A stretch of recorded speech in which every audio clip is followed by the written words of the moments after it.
Let's talk about encryption. First off, encryption is a highly complex topic. I could easily make 100 videos just on encryption.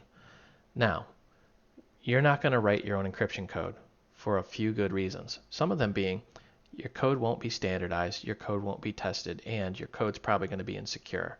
So we're going to work with a package. Specifically, we're going to work with Pointy Castle. It is a port of something called Bouncy Castle from Java. What this does is it has a whole lot of algorithms built right in. It has block ciphers, asymmetric block ciphers, stream ciphers, and a whole lot more. If you have no idea what any of this is, I'll give you a quick overview. A block cipher, such as AES, which stands for Advanced Encryption Standard, is extremely strong encryption, but it's also very slow.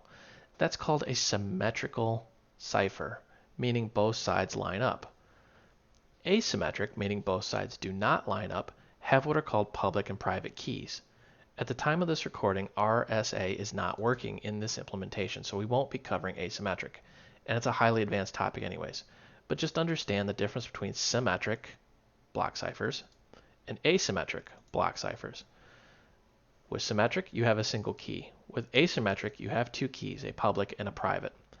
There's also a stream cipher, which takes a stream of data and encrypts it as the stream flows through.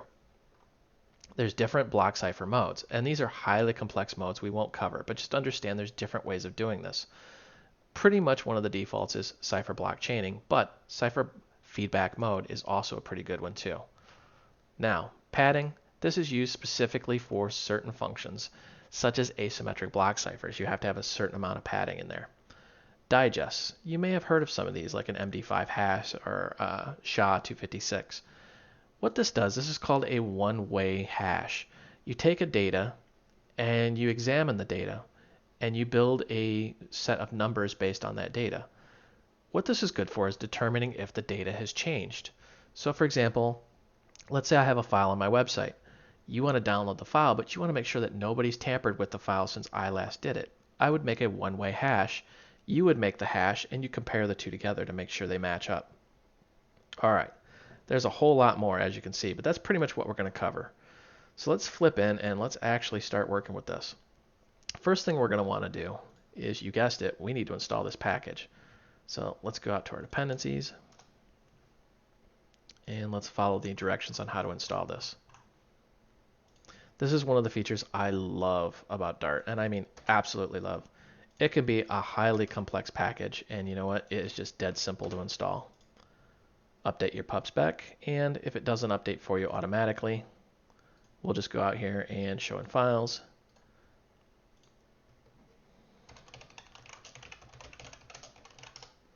And download that bad boy. May take a second because it's a pretty big package. Once it's in place, you're good to go. Now we need to actually import some things. So say import Dart, and we want type data, and then let's import Dart convert. And of course we want to import the Pointy Castle itself.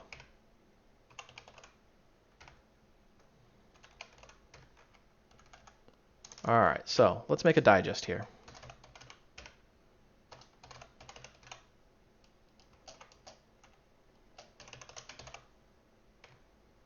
And we're going to make a SHA-256. So we're going to take a string. In this case, we're going to call it value.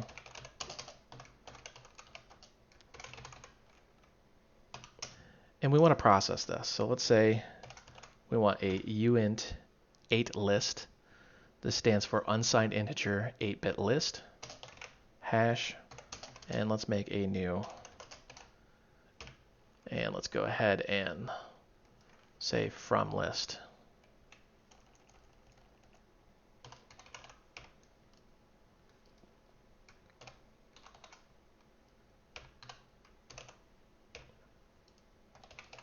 We're going to encode that value.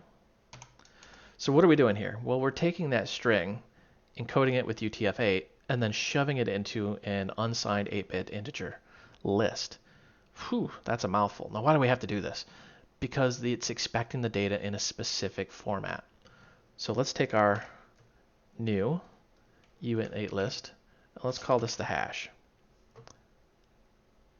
Whoops, I actually got those screwed around. Here, let's change this to data here. All right, so that's the data. Now we're going to actually make the hash, and we're just going to say digest.process. And you notice how it's expecting a uint8 list. And we're just going to process that data. And let's print out the hash. See what it looks like. Now, a hash is just going to be a list of numbers. So we also want to do a little bit of base64 encoding. So we're going to say base64 encode, and let's just encode our hash here. Remember, and I'm going to say it once again, encoding is not encryption. So what's the difference between encryption and encoding?